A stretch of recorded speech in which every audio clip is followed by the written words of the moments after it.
गलत tax regime select करी तो हजारों का नुकसान हो सकता है। फाइनेंशियल ईयर 25-26 के लिए नई टैक्स रिजीम आ चुकी है। क्या सच में 12 लाख तक की इनकम पर कोई टैक्स नहीं, या ये सिर्फ हेडलाइन है? गलत डिसीजन लेने से पहले ये वीडियो पूरा देखें।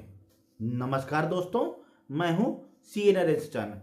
आज हम बात करने वाले हैं फाइनेंशियल ईयर 25-26 के लिए लेटेस्ट इनकम टैक्स स्लैब के बारे में, जो असेसमेंट ईयर 26-27 पर लागू होगी। इस वीडियो में हम कवर करेंगे ओल्ड टैक्स रिजीम की स्लैब्स, न्यू टैक्स रिजीम की स्लैब्स, सेक्शन 87A रिबेट का इम्पैक्ट और कौन सी रिजीम किसके लिए बेनिफिशियल होगी। सबसे पहले बात करते हैं ओल्ड टैक्स रिजीम की। इसमें स्लैब्स सेम हैं। 2.5 लाख तक कोई टैक्स नहीं, 2.5 लाख के ऊपर 5 लाख तक 5%, 5 लाख के ऊपर 10 लाख तक 20% और 10 लाख के ऊपर 30%। सीनियर सिटीजन के लिए बेसिक एग्जम्पशन कुछ ज़्यादा होती है।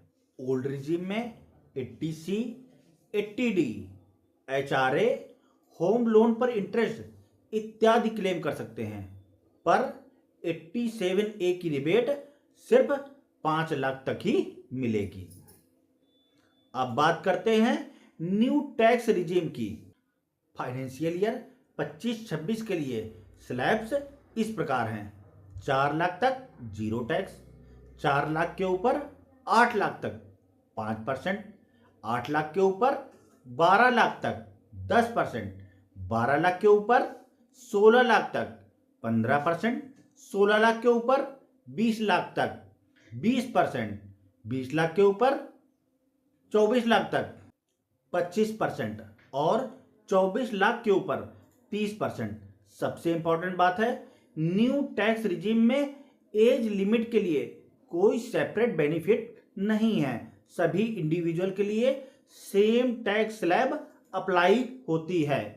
सेक्शन 87A के तहत 60,000 रुपए की टैक्स रिलीफ मिलेगी। इसका मतलब इफेक्टिवली 12 लाख तक की टैक्सेबल इनकम पर टैक्स जीरो हो सकता है।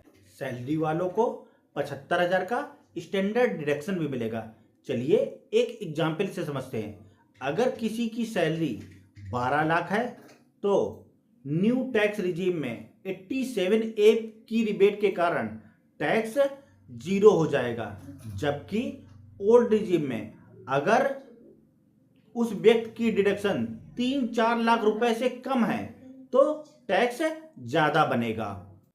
इसलिए जिस व्यक्ति के पास डिडक्शन कम है उनके लिए न्यू रिजीम बेनिफिशियल हो सकती है। अब आपको कौन सी रिजीम सेलेक्ट करनी चाहिए? अगर आप इन्वेस्टमेंट कम करते हैं तो आपके लिए न्यू रिजीम बेहतर होगी, और अगर आपने हाउसिंग लोन ले रखा है, LIC, PPF, ELSS इत्यादि कई सारे डिडक्शन हैं, तो आपके लिए ओल्ड स्कीम बेनिफिशियल हो सकती है, पर फाइनल डिसीजन कैलकुलेशन करके ही लेना चाहिए। अगर आप चाहते हैं कि मैं आपको आपका इनकम टैक्स कैलकुलेशन कंपेयर करके बताऊं, तो हमें DM करिए और उसमें अपनी इनकम और डिडक्शन मेंशन करिए। अगर आपको ये वीडियो अच्छा लगा हो तो इसे लाइक और शेयर करें, और हमारे चैनल को सब्सक्राइब करना ना भूलें, क्योंकि यहाँ मिलती है आपको प्रैक्टिकल टैक्स नॉलेज बिल्कुल सरल भाषा में। मिलते हैं नेक्स्ट वीडियो में। धन्यवाद।